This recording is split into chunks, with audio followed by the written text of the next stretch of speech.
Olá, estamos de volta no programa Caminho da Luz. Hoje batendo um papo bem gostoso com o Dr. Hélio Sampaio Filho, ele que é cirurgião dentista há 38 anos, periodontista, habilitado em acupuntura e homeopatia pelo CFO, professor universitário da FACIG, Faculdade de Ciências de Guarulhos, e diretor da DEP de Acupuntura da APCD e presidente da Câmara Técnica de Acupuntura do CRO São Paulo.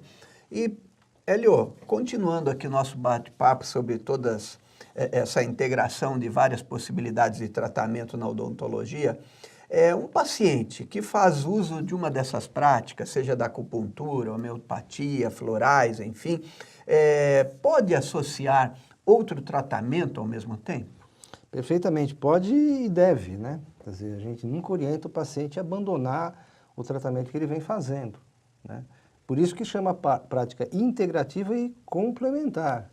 O que a gente vê na nossa prática, né, é que existe muitas vezes uma potencialização dos medicamentos que ele já vem fazendo uso quando ele passa a utilizar alguma das práticas. Então, o tratamento que ele está fazendo, seja lá qual for o mal que ele sofra, anda melhor com o uso complementar dessas práticas, né? Então, por exemplo, seria uma... No caso de uma infecção, está com o dente infeccionado, logicamente ele vai ter que tomar um antibiótico, Sim, algo assim, sim, né? sim. Sem nenhum tratamento interferir no outro, né? Claro, a gente tem que buscar sempre, em primeiro lugar, a preservação da vida do paciente. Então, se ele está com uma infecção e essa infecção pode tomar outro rumo, ele tem sim que tomar o antibiótico e o dentista, seja acupunturista ou homeopata, ele tem o dever, né, a obrigação de prescrever, mas nada impede que eu faça um link com aquilo que eu estou acostumado para melhorar ainda mais a recuperação do meu paciente. Um paciente diabético, né?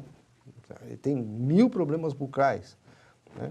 Claro que eu não vou falar, não, abandona o seu tratamento porque eu tenho aqui a solução de jeito nenhum. Isso é uma coisa... Uma temeridade, né? Uma temeridade, né? Sem Eu dúvida. imagino um paciente com depressão ainda tem que passar por um tratamento odontológico, são conflitos e que devem ser muito bem respeitados. E assim, o que a gente costuma fazer, eu particularmente, assim, paciente, por exemplo, deprimido, toma lá os remédios de tarja preta, etc e tal.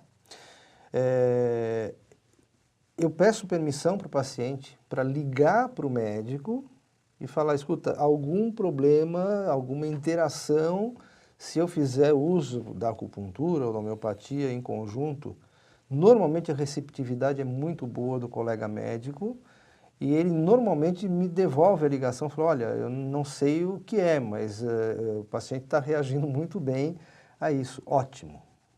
Esse é o nosso objetivo. Não existe briga, não existe conflito nenhum.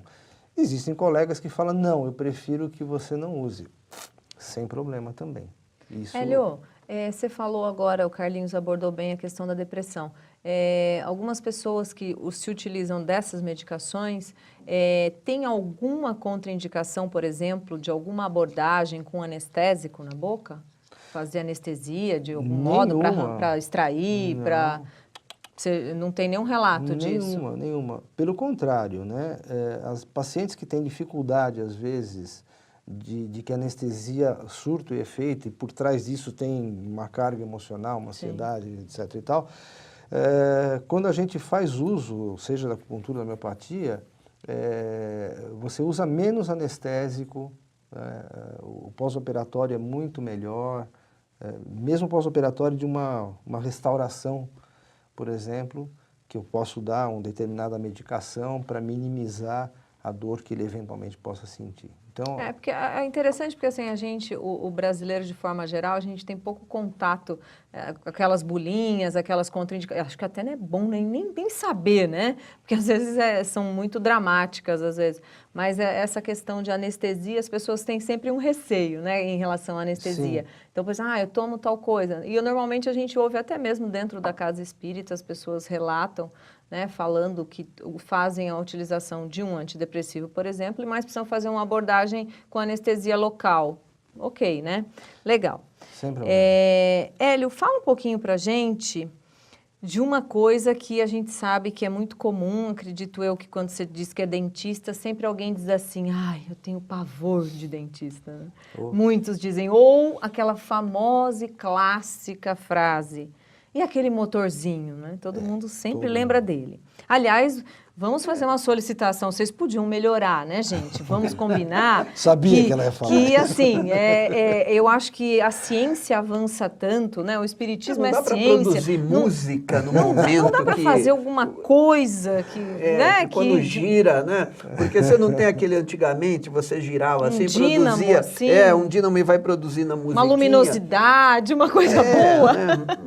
Porque então fica uma vai sugestão. tocando bar enquanto vai girando o motor, né? Uma sugestão aí aos cientistas que buscam, né, dentro da engenharia mecânica e das máquinas, que inventem uma coisinha melhor.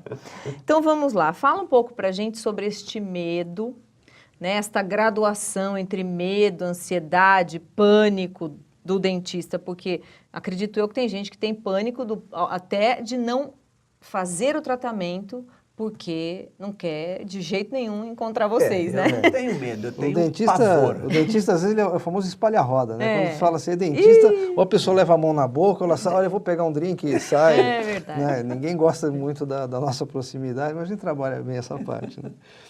Agora, falando sério, quer dizer, a gente costuma falar o seguinte, né? O contrário de medo, o que é? Coragem. Né? Então, a coragem não é a ausência do medo, é agir apesar do medo, né? Então, é isso que a gente tenta passar, seja verbalmente para o paciente, né? Que, ó, tudo bem que você tenha medo, mas você tem que tomar uma decisão, eu tenho que fazer um procedimento. Então, eu acho que a primeira barreira que se tem que vencer, se quisermos tratar um paciente com ansiedade ou medo, que são duas coisas que andam juntas, né? É estimulá-lo a sempre perguntar. Pergunta, qual que é a sua dúvida? O que está aí dentro de você? Qual é a fantasia que você está tendo? Né? Ah, doutor, isso é comum. Eu tenho medo que o senhor deixe escapar esse motorzinho e me fure. Né?